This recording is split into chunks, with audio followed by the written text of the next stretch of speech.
ang mga kwento ng pag-ibig, kwento ng buhay at kwento ng pag-asa dito sa Barangay Love Stories. Love Stories.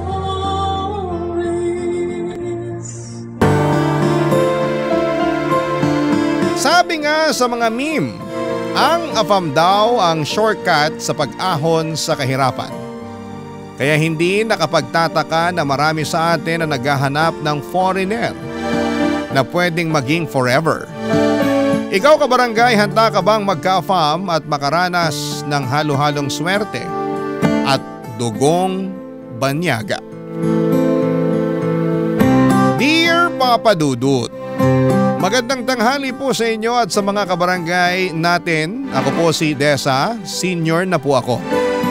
Naging libangan ko na tuwing tanghalian ang makinig sa inyong programa at maraming beses na akong naiyak. Napahalakhak ng tawa at na-stress sa mga kwentong ibinabahagi dito sa Barangay Love Stories. Sabi ko nga minsan ay grabe naman ang nangyayari kay Sender. Kawawa naman at napakatanga naman. Pero napapaisip ako, ang buhay ko pala ay pwedeng itampok sa programa ninyo kaya sumulat ako dahil nais kong ibahagi ang kwento ng buhay ko na para bang kinuha mula sa isang teleserye.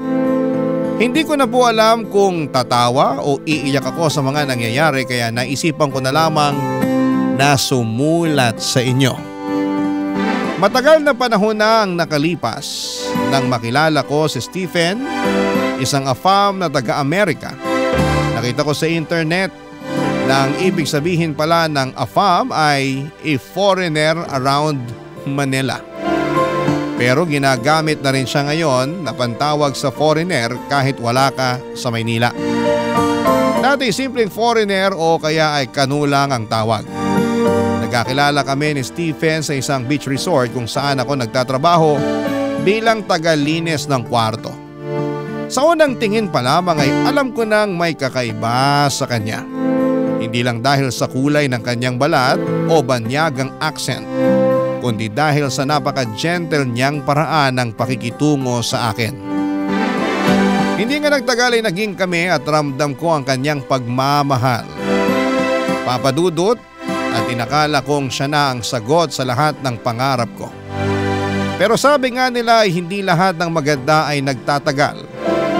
Dumating ang araw na kinailangan niyang bumalik sa Amerika. Nangako siyang babalik pero habang tumatagal ang paghihintay ay unti-unti kong nararamdaman ang lamat sa aming relasyon. Sa umpisa ay regular pa ang pagpapadala niya ng sulat. Pero kalaunan ay bigla na lamang itong nawala, Papadudot. Naiwan akong nagmumukmok, nagtatanong sa sarili ko kung ano ang pagkukulang ko. Bakit hindi na siya sumusulat sa akin? At dito na nga pumasok sa eksena si Edward. Si Edward ay matagal ko nang kilala.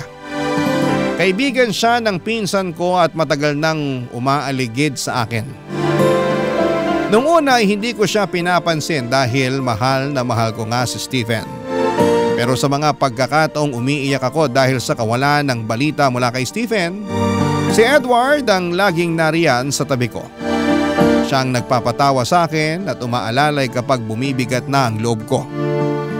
Hindi ko maitatangging napapalapit na rin ang loob ko sa kanya, Papadudut.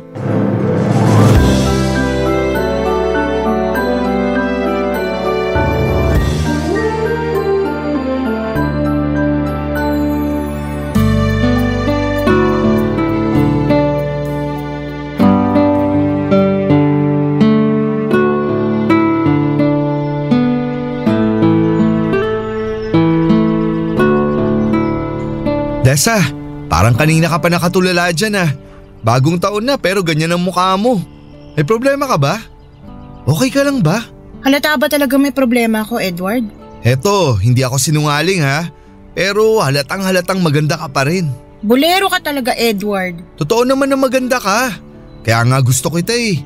Pero teka ha, hindi lang dahil sa maganda ka, kundi dahil mabait ka. Ewan ko sa'yo. Ito talaga, totoo ang sinasabi ko, Desa. Ayaw mong maniwala sa akin? Siguro kung yung foreigner mo ang nagsabi sa'yo ng maganda ka at mabait, tsak na naglulupasay ka na sa kilig dyan, hindi ba? Siyempre naman, iba kasi kapag yung Prince Charming mo nagsabi nun. Aray naman, ibang klase ka talaga. Kung Prince Charming siya, ano ako sa'yo? Naku, baka may masabi akong hindi maganda. Tingin ko, nabulag ka na talaga ng foreigner na yun. Love is blind nga, kaya ganun. Wow! Ibang klase rin to. Hindi ba halos 2 taon ka nang di sinusulatan nun? Edward, baka saan na naman mapunta tong usapan na to? Nag-aalala lang naman ako sa'yo, Desa. Sulat ka ng sulat. Wala ka nang natatanggap na sagot galing sa kanya, di ba? Ang hirap kaya nun. Siya tong mayaman at hindi pinoproblema ang pagbayad sa pagpapadala ng sulat. Siguro, may iba na yun. Binura ka na sa buhay ng mokong na yun. Tigilan mo nga yan kasi hindi totoo yan. Mahal ako ni Stephen. Payong nagmamalasakit lang ha. Kung talagang mahal ka nun, binabalikan ka na at sinasagot ang sulat mo. Parang ganyan naman lahat ng mga kano. Tingin ko talaga hindi ka nababalikan nun. Marami na ako naririnig sa mga tulad nila. Matapos makuha ang gusto sa babae, ayun, kumaripas na. Hindi na binabalikan ang babae nila. Bawiin mo sinasabi mo, Edward. Hindi ganun si Stephen. Bawiin mo! Pasensya ka na, Desa. Hindi ko pwedeng bawiin yun kasi totoo yun. Kaya gumising ka na. Iniwan ka na ng foreigner mo. Hindi ka nababalikan nun. Hindi. Araw-araw ka na lang ganyan. Hindi siya dapat iniiyakan. Tama na nga, Edward. Nandito naman ako. Gusto kita. Hindi ko gagawin yung ginawa sa'yo ng lalaki na yun. Hindi. Mahal ko si Stephen. Pwede ba? Hindi kita gusto. Ako lang ang lalaking nagmamalasakit sa'yo. Ako ang nandito sa'yo ngayon oh. Bigyan mo naman ako ng pagkakataon na mahalin kita. Edward, ilang beses ko bang sasabihin sa'yo na babalikan ako ni Stephen? Kung talagang babalikan ka at mahal ka nun, bakit hanggang ngayon wala pa rin? Huwag ka nang umasa dun. Nasa kabilang mundo yun.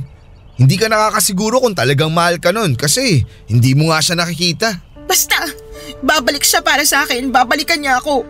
Ilang beses mo na rin niyang sinasabi, pero wala. Alam mo, wala kang pake. Umalis ka na nga. Huwag mo akong lalong binubwisit. Hindi naman kita binibwisit. Kung pera lang ang gusto mo sa kanya para maiahon kayo sa kahirapan, kaya ko yun. Ano? Nagsisimula na ako ng sarili kong negosyo. Kita mo naman, lumalaki na to. Kumikita. Grabe ka.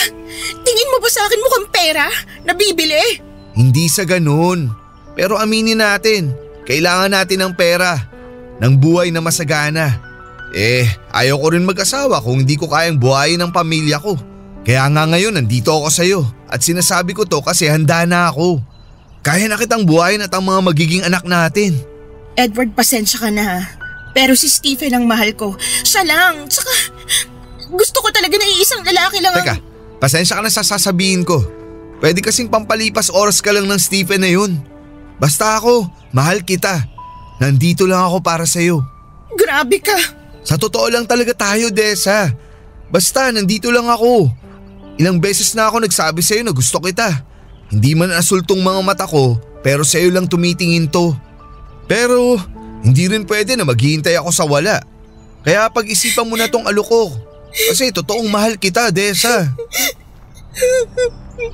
Huwag ka nang umiyak. Sige, hindi na kita iistorbohin. Aalis na ako. Simpleng babae lang po ako noon, Papa Dudut. Tahimik po ako at walang ibang pangarap kundi ang makahanap ng taong magmamahal sa akin ng totoo.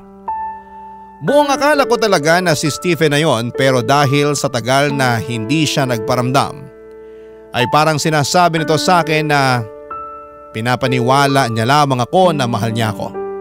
At tama si Edward sa mga sinabi nito na ginagamit niya lamang ako at nang nakuhan nito ang gusto'y hindi na nagparamdam pa. Nang dumating si Edward sa buhay ko ay isang lalaking hindi ko akalaing mamahalin ako at walang judgment na hindi na ako virgin. Grabe kasi ang prejudice ng mga tao noon, pero si Edward ay tanggap niya ang nakaraan ko. Naging sandigan ko si Edward nang iniwan ako ni Stephen. Akala ko si Stephen na ang lahat para sa akin, Papa Dudut. Pero mali pala ako. Iniwan niya ako sa ere at hindi na binalikan pa. Sa mga panahong yun si Edward ang nagparamdam sa akin ng halaga. Sa kabila ng lahat ng sugat sa puso ko, pinilit ni Edward na buuin ang pagkatao kong nagkalamat dahil sa nakaraan.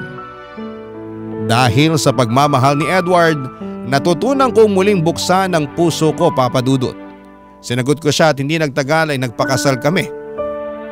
Akala ko sa wakas, eto na ang simula ng masayang pamilyang bubuuin namin.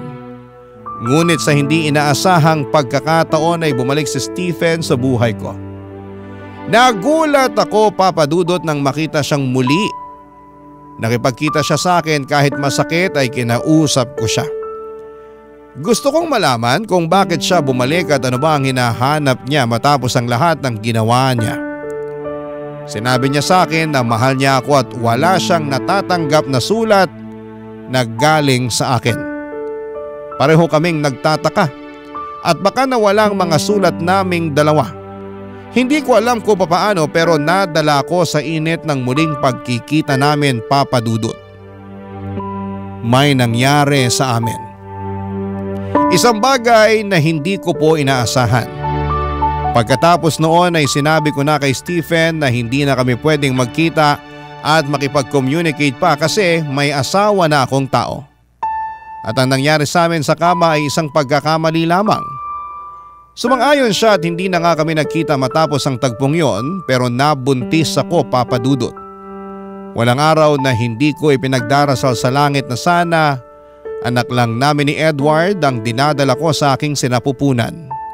Na hindi nagbunga yung nangyari sa amin ni Stephen pero laking gulat ko na asul ang mata ng anak ko. Parang Snow White sa balat.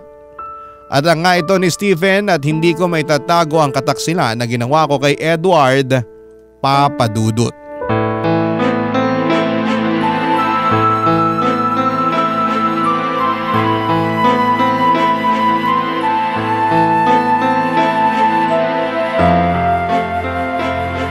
Han, kausapin mo naman ako. Paano mo nagawa sa akin to? Paano? Sorry. Pinagmumukha mo akong tanga. Han, huwag kang sumigaw, baka magising yung bata sa kwarto. Anong kaibangan tong ginawa mo? Ano na lang sasabihin ng mga tao? Nasalisayan ako ng isang kano? Wow! Han, sorry na. Sorry? Kaya ba ng sorry mo na bawiin ang lahat? Ginawa ko naman ang lahat, Desa. Naging mabuti akong asawa sa'yo. Ayoko sanang sabihin to pero naging mabuti ang kalagayan mo nang pinakasalan kita. Nagsumikap ako para maging maayos ang buhay natin. Naging tapat ako sa'yo pero ito ang igaganti mo sa akin? Gusto ko lang naman kausapin siya. Yun lang naman ang dahilan kung bakit ako nakipagkita sa kanya eh. Gusto ko lang malaman kung bakit hindi niya sinasagot yung mga sulat ko noon. Nagkita pala talaga kayo ng kanong yun? Nagpauto ka naman sa mga sinabi niya. Tapos tumihaya ka. Hindi pa ba ako sapat? Gusto mo talaga sa ganung lalaki? Ibang klase ka rin talaga.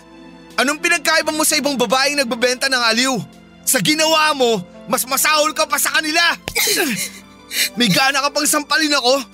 Ikaw tong nagtaksil? Ikaw tong nangloko sa akin? Hindi ako bayaran, Edward. Eh kung hindi ka bayaran, anong ginawa mo? Di ka bayaran. Alam ko na kung ano ka. Makati ka.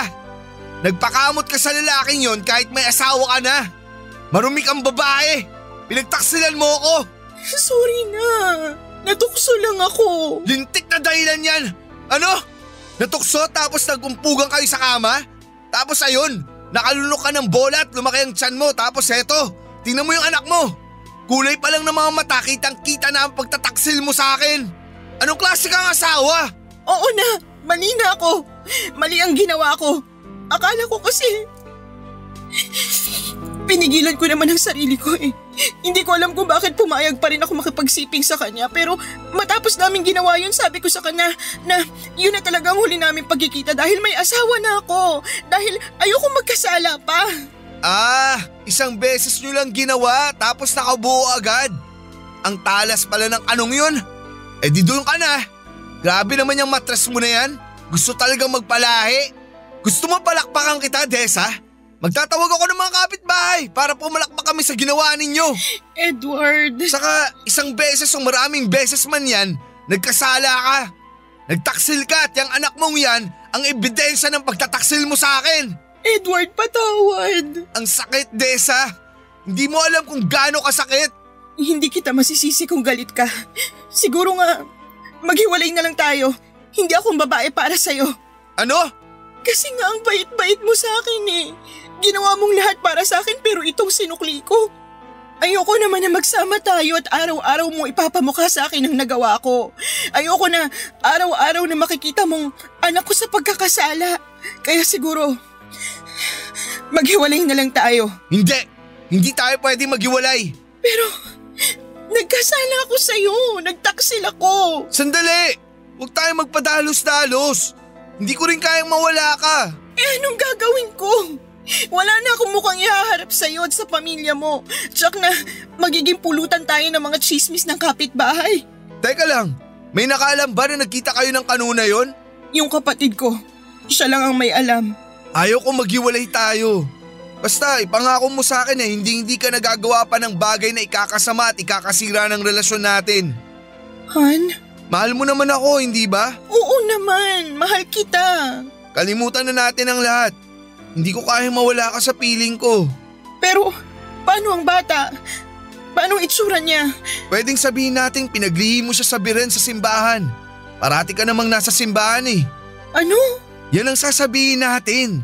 Anak ko yung batang inuluwal mo.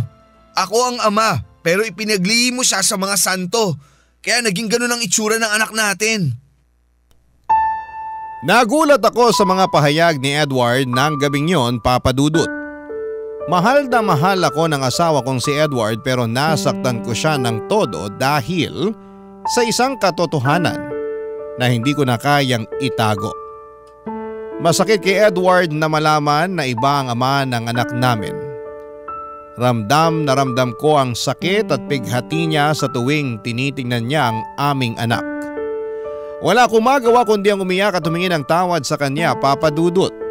Hindi ko rin kayang saktan si Edward ng tuluyan lalo na't alam kong mahal na mahal niya ako.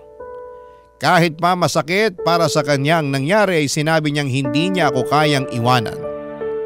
Matapos nga ang pag-uusap na yon ay hindi na niya ako sinumbatan pa. Hindi niya ako tinulak palayo.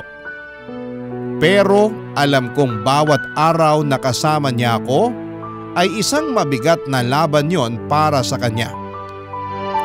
Sa kabila ng lahat ay naaawa ako kay Edward. Alam kong hindi niya deserve ang ginawa kong pagtataksil. Kaya naging mabuting asawa ko sa kanya at kinalimutan ko na ng tuluyan na may isang Stephen akong minahal.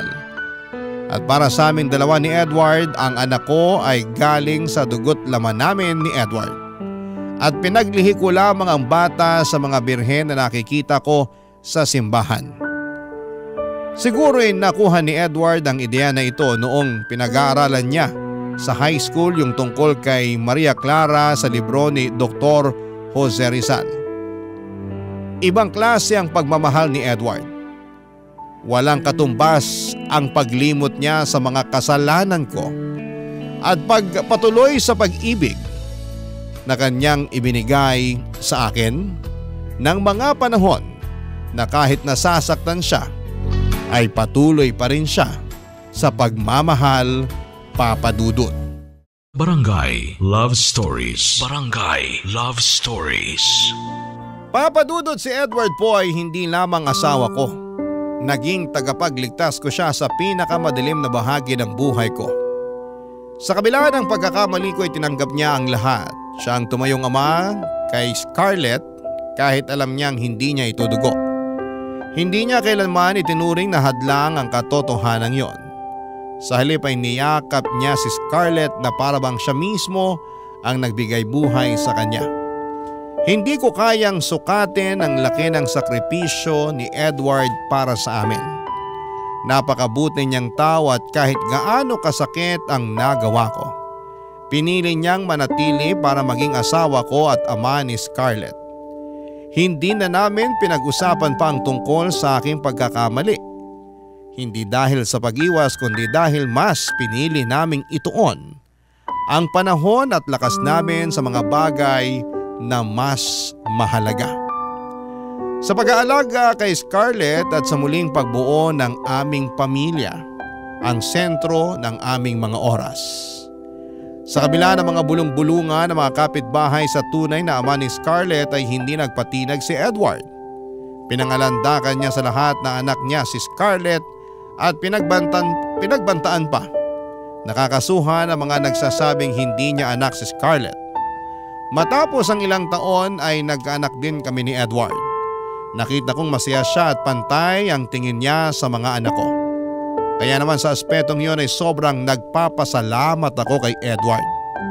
Pero habang lumalaki si Scarlett at nagkakaisip, ay hindi maiwasan na magtanong ito sa kanyang itsura.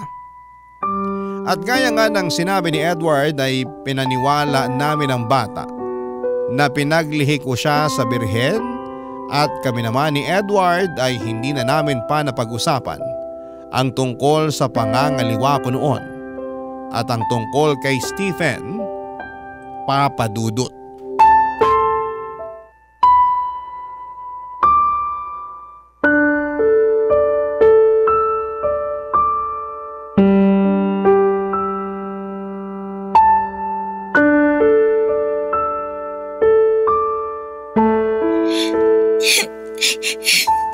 Scarlett, anong nangyayari sa'yo? Bakit ka umiiyak? Ma? Anak niyo po ba talaga ako? Bakit mo naman natanong yan? Oo, anak kita. Syempre naman. Hindi niyo po ba ako napulot sa basurahan? Ay, ikaw talagang bata ka. May maganda bang bata na iniwan lang sa basurahan? Hindi kita napulot sa basurahan, anak. Galing ka sa tummy ni Mama. Anak ka namin ng papa mo. Kaya tumahang ka na, okay? Pero sabi ng mga kalaro ko, hindi daw ako Pinoy. Kaya hindi niyo ako anak. Sino ba yung mga kalaro mo na yan para masabihan ko na mali ang sinasabi nila? Tsaka, huwag ka nang makipaglaro sa kanila. Sa mga bunsong kapatid mo na lang ikaw makipaglaro. Ha? Sila dapat ang kalaro mo. Ang gusto ko, girls ang kalaro ko, Ma. Sabihan ko ang pinsan mong si Meryl na pumunta dito sa bahay para makipaglaro sa'yo, ha? Bibili kita ng panibagong manika, okay? Sige po, Ma. Kaya tumahan ka na. Ikaw talaga, nagpapapaniwala ka sa mga yun. Mama, may iba pa po silang sinasabi. Parati nga nila akong tinutukso talaga. Ano na naman? Ang sabi nila, Amerikana daw ako. Blue daw kasi yung mata ko eh. Tsaka ang puti-puti ko. Naku, naiinggit lang yung mga yun sa'yo kasi you're a princess. Ganyan kaya kulay ng mga mata ng mga manika, di ba? Alam mo, may kukwento ko sa'yo kung bakit ganyan ka kaganda. Gusto mo bang marinig? Opo, Ma. Halika rito. Dito ka sa tabi ko. Gusto kong niyayakap ang baby ko kapag nagkukwento ako eh. Alam mo anak, mahal na mahal ko ang papa mo. Kaya pinakasalan ko siya. Nakita mo yung picture na nakasabit sa baba? Yung puti po ang damit ninyo na parang Reyna po? Tama! Yon ang pinakamasayang araw ko para akong Reyna at yung papa mo naman ang hari. Tapos syempre, nagdasal talaga ako noon para biyayaan ako ng magandang anak. At doon nga ako nagdasal sa birhen hanggang sa nabuntis ako. Dito ka sa tiyan ko. Parang yung baby brother ko nung nasa tiyan mo pa po siya? Ganun na nga. At habang pinagbubuntis kita, parati kong tinitingnan yung mga birhen sa simbahan. Ang gaganda nila, ang puputi at ang pupungay ng mga mata. Doon kita pinaglihi, kaya nang lumabas ka sa tiyan ko, sabi ko, parang birhen ng baby girl ko. Kaya pala ako ganito, Ma. Sa inyo talaga ako galing? Siyempre, dito ka sa tummy ni Mama. Naniniwala ka na ba? Opo, Ma. Naku, parang ang seryoso ng mag-ina ko ah. Ano bang pinag-uusapan yung dalawa? Papa, kinuwento ni Mama na pinaglihi daw po ako sa santo. Kaya ganito po yung itsura ko. Oo anak ko. Kaya ang ganda-ganda mo. Pakis nga ako sa baby ko. Naku, maganda ka nga baby. Pero amoy araw ka naman. Maghapon ka bang naglaro? Opo. Naku, kailangan mo nang maligo baby. Sige na, maligo ka na. Big girl ka na, di ba? Sige na, baka mahilo pa si Papa sa amoy mo. Sige po, Papa, maliligo na ako.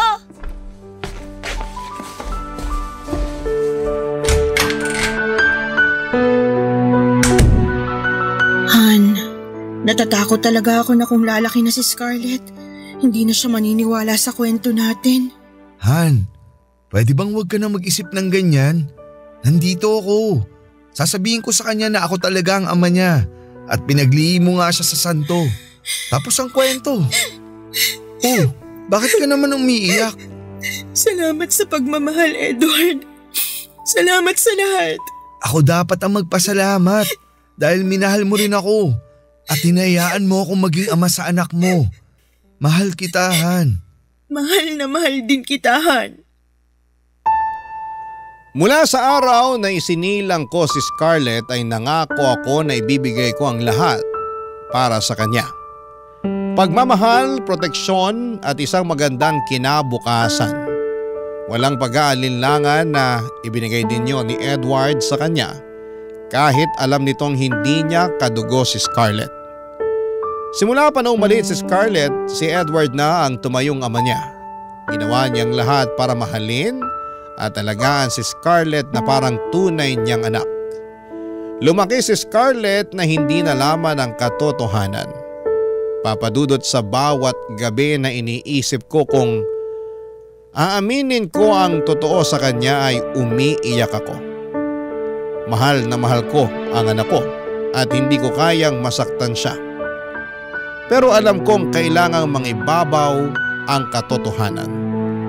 Kaya nung naging 18 years old na siya ay naisip ko na hindi ko na kayang itago pa ang lahat. Dumating na ang araw na kinakatakutan ko. Ang araw na kailangang sabihin ko sa kanya ang lahat-lahat. Sa loob ng 18 years, binabangungot ako sa bawat gabi. Iniisip ko kung paano niya tatanggapin ang katotohanan. At eto na nga ang bangungot na yon, Papa Dudut. Nakita ko ang galit sa mukha ng anak ko noong hinarap niya ako para sa katotohanan.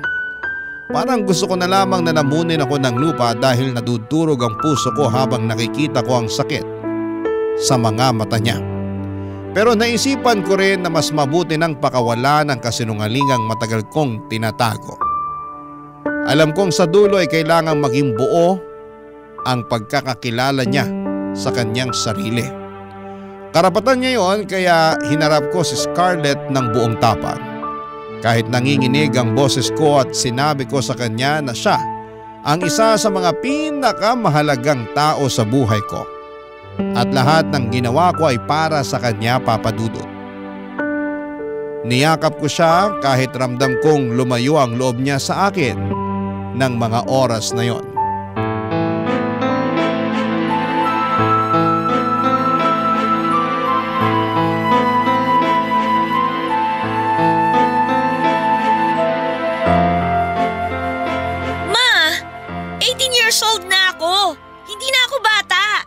Sino ba talaga ang tatay ko? Sino?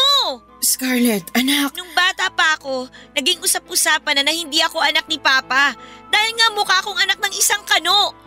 Maraming beses kitang tinanong at maraming beses mo rin akong sinagot na pinaglihim mo lang ako sa santo. Ma, hindi ba kayo kinikilabutan sa ginagawa niyong pagsisinungaling?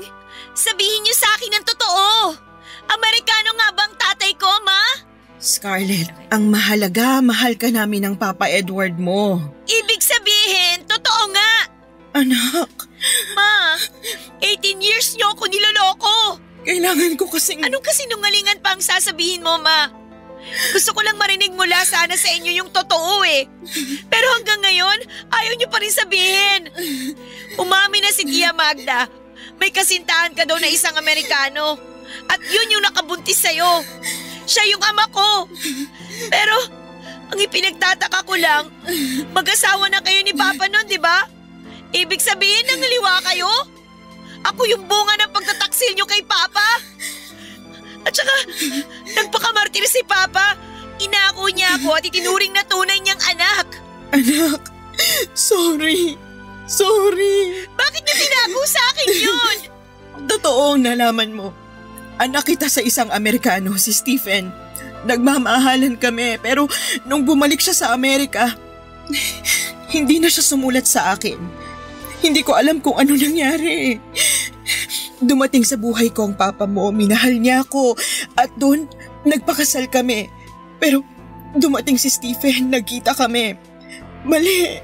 Maling nakipagkita pa ako sa kanya. Parang bumalik yung dati eh. Akala ko hindi ako mabubuntis kasi isang beses lang namin ginawa yun. Pero nabuntis niya ako. Nabuo ka namin. Ma, bakit mo nagawa yun? Gusto ko nang makipaghiwalay sa papa mo noon. Kasi isang pagtataksi lang ginawa ko pero tinanggap niya ako. Tinanggap niya tayo. At para sa kanya, galing ka sa dugot laman niya, anak ka ng Papa Edward mo. Han? Scarlett, anak? Oh, bakit kayo nag-iiyakan? Pa, alam ko na po yung totoo. Alam ko nang hindi niyo po ko tunay na anak. Alam kong hindi ako pinaglihis sa mga santo. Kasi anak ako ng isang kano. Hindi! Anak kita, Scarlett. Anak ka namin ng mama mo. Tama na!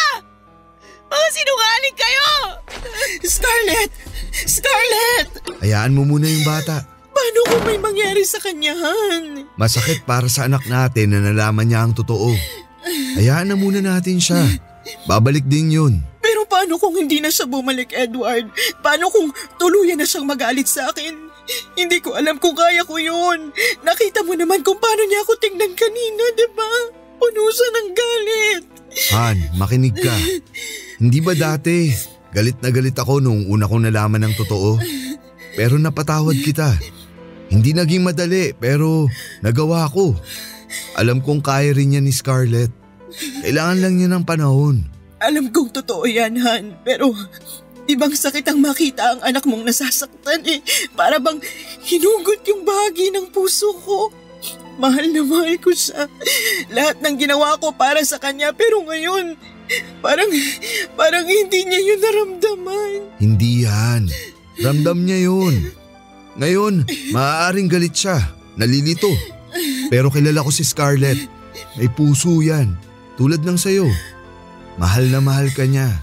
Kahit nasaktan siya ngayon, mapapatawad ka niya. Ito talagang kinatatakutan ko, Edward. Dumating na.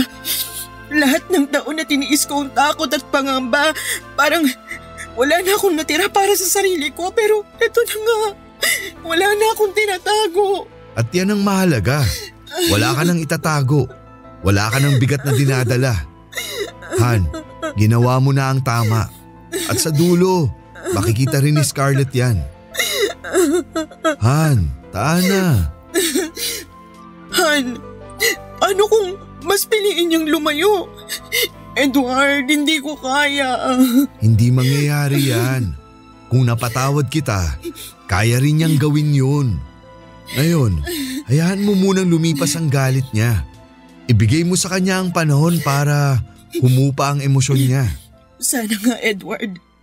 Sana nga. Tandaan mo, mahal na mahal ka ng anak mo.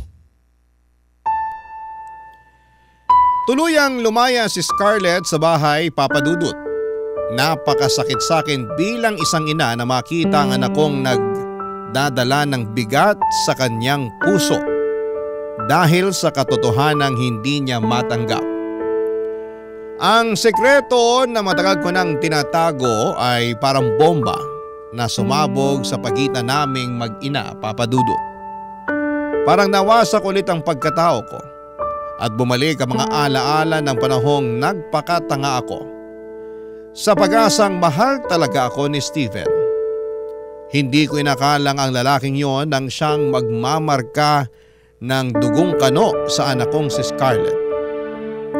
Hindi ko alam kung saan siya nagpunta, Papa Dudut. Sinubukan ko siyang tawagan. Ngunit hindi niya sinasagot ang cellphone niya. Napakaraming tanong ang gumugulo sa isipan ko. Mali ba ang desisyon kong aminin sa kanya ang katotohanan? Wala akong ibang hangad kundi ang mailapit siya sa katotohanan. Ngunit sa halip na magkaintindihan kami ay parang mas lalo lamang lumayo ang loob niya sa akin. Nang mawala siya ay walang minutong hindi ako nag-aalala sa kanya. Kung nakakain na ba siya? May tinutuluyan ba o kung hindi ba siya inaabuso ng ibang tao? Bilang isang ina, isang matinding bangungot ang pag-alis ni Scarlett, Papa Dudut. Parang iniwan ako ng liwanag sa buhay ko. Maraming beses kaming naghanap sa kanya pero wala talaga. Masakit ang mawala siya at hindi ko sinusukuan ang pag-asang magkakaayos kami kapag dumating ang araw na magkita kaming muli. Patuloy akong nananalangin na makita siyang muli at maipadama sa kanya ang pagmamahal ko ay walang hanggan.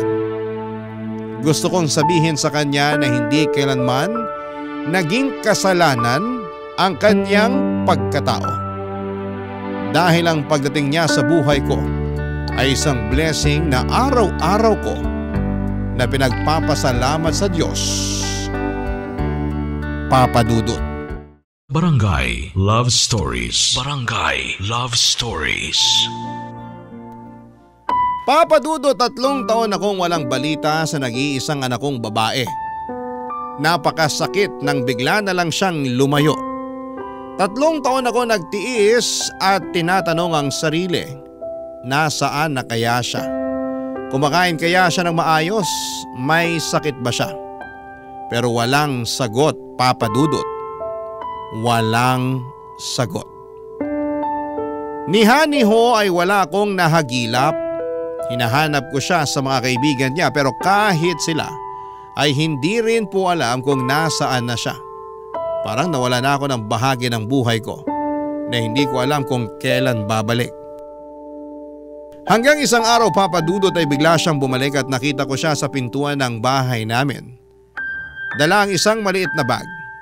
Agad akong lumapit sa kanya pero may napansin akong kakaiba sa kanya. Hindi lang siya umuwi, Papa Dudut, sapagkat buntis siya. Ang dami kong gustong itanong sa kanya pero hindi ko magawa dahil sa takot kong baka muli siyang mawala. Niyakap ko na lamang siya ng mahigpit at pansin ang takot at hiya sa mga mata niya. Kaya sabi ko sa kanya na kahit anong mangyari, anak ko pa rin siya at mahal na mahal ko siya. Pero hindi ko maiwasang magtanong. Ano kaya mga pinagdaanan niya sa 3 taon na nawala siya? Sino ang ama ng dinadala niya? At bakit hindi niya man lang ako sinabihan, Papa Dudut?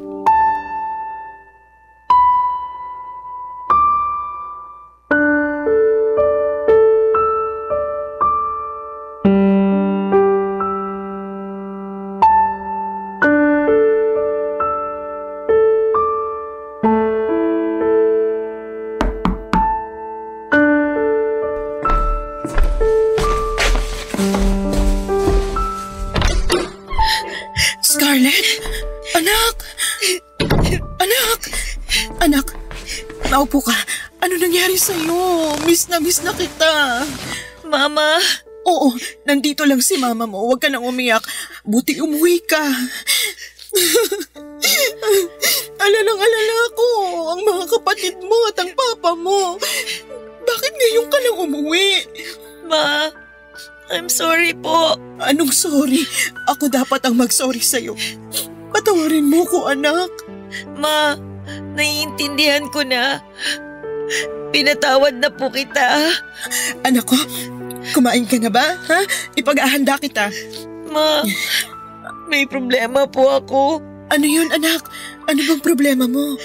Ma, buntis ako. Ano? Hindi ko na alam kung anong gagawin ko. Matulungan mo ako, Ma. Sinong nakabuntis sa'yo? Kailangan kanyang pakasalan. Ma, hindi pwede. Anong hindi pwede? Binuntis ka niya, anak. Dapat kanyang panagutan. Ma, kasi may asawa siya. Ano? Ma, hindi ko naman alam na may asawa na pala siya eh. Ginawa niya akong kabit na hindi ko alam. Napakatanga ko. Tanga-tanga ko talaga. Anak. Ma, gusto ko po sanang ipalaglag na lang itong dinadala ko. Scarlett, hindi. Hindi ako papayag, anak. Wag na wag mong ipapalaglag ang bata. Walang kasalanan ng bata para pagkaitan mo siyang mabuhay, anak.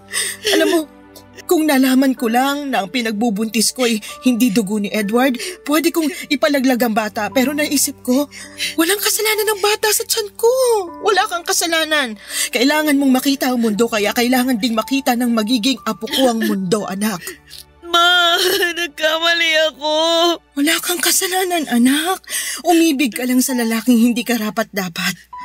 Anak, maraming taon na bumabagabag sa akin ang ginawa ko kahit pinatawad na ako ng Papa Edward mo. Hindi madali, pero alam kong kakayanin mo. Kalimutan mo ng lalaking yon, mag-umpisa ka kasama ang anak mo, ang apo ko. Okay lang po sa inyo na wala akong asawa? Na magiging laman tayo ng chismis ng mga kapitbahay? Wala akong pakialam sa sasabihin nila. Ang importante, maipanganak mong anghel na yan at ipadama natin sa kanyang pagmamahal. Okay? Opo, Ma. Salamat. Salamat po sa pagmamahal ninyo sa akin. Ganyan talaga ang isang ina. Mararanasan mo na rin kung paano magmahal ang isang ina. Itatago ko rin po ba sa kanya ang totoo? Na ang ama niya ay may ibang pamilya pala? Nasa sayo yan, anak. Pero siguro kapag kaya na ng isip niya, sabihin mo pa rin ang totoo. Sige po, Ma. Kailangan ko maging totoo sa anak ko. Ma, nasan po pala si Papa? Nasa kwarto. Oh, Ma. Bakit naman ganyan ang mukha niyo? May sakit ang papa mo, Scarlett. Ano po? May cancer siya. Nagpapahinga lang siya ngayon kasi kagagaling lang namin sa chemo niya. Papa! Alam mo, magiging masaya yon kapag makita niyang panganay niyang napakaganda. Ma, gusto ko po makita si Papa. Halika, sigurado akong masusurprise yon kasi nandito ka na.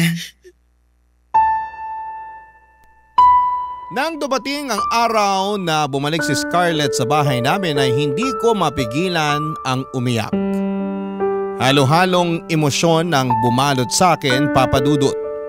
Masaya ako dahil muli ko siyang nayakap pero may kasamang takot at awa sa puso ko dahil sa kanyang kalagayan. Buntis siya, Papa Dudut, at napakabata pa niya para sa ganitong klase ng sitwasyon. Pero kahit na ganoon ay nangibabaw ang saya dahil alam kong magiging lola na pala ko.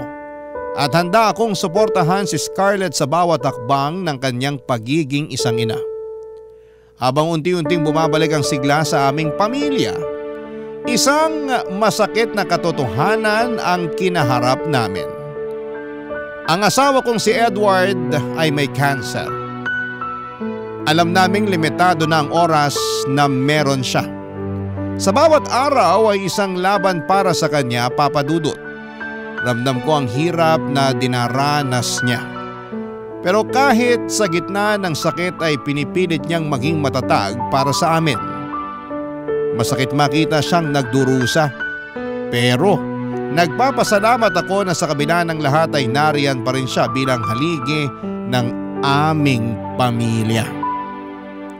Nang makita ni Edward si Scarlett, hindi ko malilimutan ang ngiti sa kanyang mga mata habang hinahawakan niya ang kamay ng aming anak. Mahal na mahal niya si Scarlett at kitang-kita ko ang kanyang pagmamalasakit. Ang tagpong yon ay tila nagbigay ng liwanag sa kabila ng dilim na nararamdaman namin dahil sa kanyang karamdaman. Pagkalipas ng isang taon ay nakita namin ang napakagwapong anak ni Scarlett. Masayang-masaya si Edward na mayakap ang kanyang apo. Pero sa likod ng masayang tagpong yon ang isang bagay na hindi ko po inaasahan. May inamin sa akin si Edward, Papa Dudut, isang lihim na matagal niyang itinago. Ang nalaman kong yon ang tila sumira sa mundo ko na parang lahat ng pinanghawakan ko ay isang kasinungalingan. Hindi ko alam kung paano ito haharapin. Pero isa lang ang sigurado ako. Handa akong gawin ang lahat para sa aming pamilya kahit gaano pa kasakit ang katotohanan, Papa Dudut.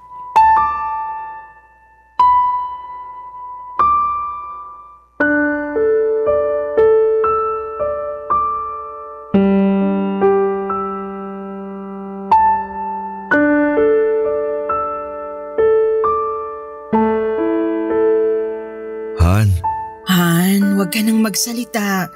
Kailangan mong magpahinga para mapadali ang paggaling mo. Sa palagay ko, hindi na ako gagaling. Huwag kang magsalita ng ganyan. Magkakaapo ka pa. Dapat makarga mo pa sila. Parang hindi ko na kaya yun. Hindi ko na siguro makikita ang magiging apo ko sa kanila. Pwede bang hindi? Kaya mo pa. Masaya na ako na makitang muli si Scarlett. Nandito na siya, kasama mo. Okay na sa akin na makita ko ang una kong apo. Namana niya kagwapuhan ko. Han, huwag kang magsalita ng ganyan. Ang babaw talaga ng luha mo. Ikaw kasi. Han, patawarin mo ako. Patawarin? Para saan? Wala ka namang ginawang masama para ihingi mo ng tawad sa akin na. Sige na, magpahinga ka na. Hindi ko na talaga kayang itago to, Han. Walang araw na hindi ako pinatatahimik ng konsensya ko sa ginawa ko sa'yo. Ano bang pinagsasasabi mo, Han? Malaki kasi ang kasalanan ko sa'yo eh. Nagawa ko yun kasi mahal kita. Han, ano ba yun? Tungkol to kay Stephen. Ano? Anong tungkol sa kanya? Gusto talaga kita. Pero naunahan lang ako ni Stephen sa panliligaw sa'yo. Kaya nung umuwi siya ng Amerika at nang minsang bumisita ako sa post office, nakita ko ang sulat mo. Han, may ginawa ako sa sulat mo. Sorry. Han, anong ginawa mo? Kinuntsaba ko ang kaibigan ko sa post office. Sabi ko, wag na wag niyang ipadala ang sulat mo.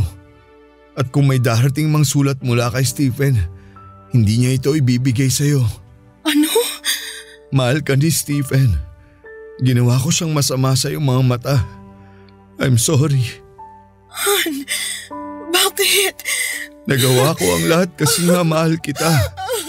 Naging madamot ako. Ayaw kitang maging masaya sa kanya. Gusto ko lang na mapasa akin ka. Kaya nung nalaman ko nagkaanak kayo, alam kong dahil yun sa hindi pa rin nawala ang pagmamahalan yung dalawa. Nakokonsensya ako sa araw-araw sa ginawa ko. Tuwing nakikita ko si Scarlett, naalala ko ang ginawa kong pagtutol sa ugnahan niyo ni Stephen. Pero minahal ko si Scarlett na parang tunay kong anak. Hindi ako nagsisinungaling sa pagmamahal at pagtanggap sa kanya. Para sa akin, anak ko si Scarlett. Lahat ng sulat mo at ang sulat ni Stephen. I'm sorry, Han.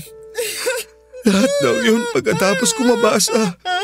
Sinusunog ko. Han! Sana mapatawad mo ako.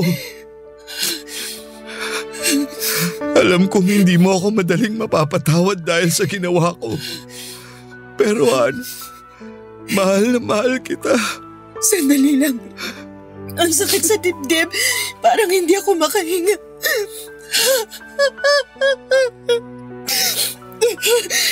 Han, ayoko nang marinig yan. Hindi totoo ang mga sinasabi mo. Han, I'm sorry. Mahal mo ko, kaya tayo nagpakasal sa isa't isa. Kalimutan mo na yan at isipin mong hindi nangyari yung sinasabi mo. Sa pagkakaalam ko, sa naging buhay ko kasama ka at ang mga anak natin, naging mabuti kang asawa sa akin. Naging mabuti kang ama sa mga anak natin. Yun lang ang katotohanan na gusto kong marinig. Tinaguyod mo ang pamilya natin ng maayos, dugot pawis. Hindi man naging perpekto ang pagsasama natin pero alam natin na mahal natin ang isa't isa. May mga pagkakamali tayo. Malaki din ang pagkakamali ko pero kinalimutan mo. Kaya ayokong isipin na nangyari ang sinasabi mo sa akin. Pwede ba? Ma? Pa? Oh, bakit nag-iiyakan kayo? Naaalala lang namin kung paano kami unang naging kami. Alam mo naman. Hay nako, kayo talaga? Nasaan ang apo ko? Nasa kwarto po. Pinatulog ko po muna. Pwede mo bang dalhin dito ang apo ko? Oo naman pa. Scarlett, anak. Mahal na mahal kita at ang anak mo. Pa, mahal na mahal ko rin po kayo. Pakis nga po ako sa papa kong pogi. Mwah! Pagaling ka na kasi pa, para mas lalo kang pumogi. Sandali pa, kunin ko lang si baby. Balik agad ako dito. Salamat anak. Han, salamat. Han, ako ang dapat magpasalamat. Salamat sa pagmamahal mo. Mahal na mahal kita. Papa Dudut, isang masakit na katotohanan ang narinig ko kay Edward at hindi ko kailanman inakala na darating ang araw na malalaman ko na naging faithful pala si Stephen sa akin. Na mahal niya talaga ako at yung huling pagkikita namin, yung paano namin binuo si Scarlett ay puno ng pagmamahalan. Nang aminin ni Edward sa akin ang isang lihim na matagal niyang itinago ay parang sumabog ang lahat ng paniniwala ko sa kanya. Masakit, Papa Dudut, sobrang sakit na halos hindi ko na alam kung paano ko haharapin ang kinabukasan. Ngunit sa kabila ng lahat ng sakit ay pinilit kong magpakatatag, hindi lang para sa sarili ko kundi para sa aming pamilya. Wala na akong magagawa kundi ang tanggapin ang kapalaran at hindi ko kayang talikuran ang aming mga anak. Lalo na si Scarlett. Sa kabila ng pagkasira ng tiwala ko kay Edward, alam kong kahit papaano ay naging mabuti siyang ama sa mga anak namin. Sa bawat sandaling nakikita ko siyang nagbibigay ng pagmamahal at suporta sa kanila ay parang binuon niya ulit ang tiwala ko sa kanya. Naintindihan ko kung bakit niya ginawa yon, lalo na tuwing nakikita ko kung paano niya itinuring si Scarlett bilang isang anak. Kahit na hindi niya tunay na anak ay hindi mo mararamdaman ang pagkakaiba. At sa kabila ng lahat ng aming problema ay ipinakita niyang mahalaga sa kanya ang pamilya. Pero hindi rin maaalis sa isipan ko na paano kaya kung hindi ginawa ni Edward yung pagsunog ng mga sulat namin ni Stephen. Siguro ay kami pa rin ni Stephen hanggang sa ngayon. Siguro ay nasa Amerika na rin ako at isa ko sa mga babaeng may asawang afam, pero wala na. Yon ang sabi ko sa sarili ko. Hindi ko inaasahan na matapos ang maraming taon ay nagkita ulit kami ni Stephen. Pareho na kaming senior nang magkita kami. Nakausap kasi siya ni Scarlett, may sarili na siyang pamilya. Sa aming pagkikita ay parang walang nagbago. Maliban na lamang sa edad at itsura namin. Matatanda na kami at hindi na niya nakita pa si Edward dahil namatay na ito. At hindi ko na rin sinabi sa kanya ang ginawa ni Edward sa mga sulat namin. Hindi man kami nagkatuluyan ay malaking bagay na rin na nagkaroon kami ng anak. Binigyan niya ako ng isang dugong afam na anak. Ang inyong forever kapuso at kabarangay, Dessa. Barangay Love Stories. Barangay Love Stories. Anong say mo sa Barangay Love Stories na ito? Pagkwentuhan natin sa comment section yan.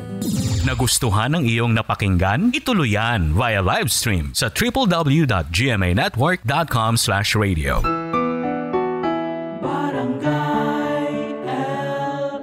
In Mega Manila, 97.1. Forever.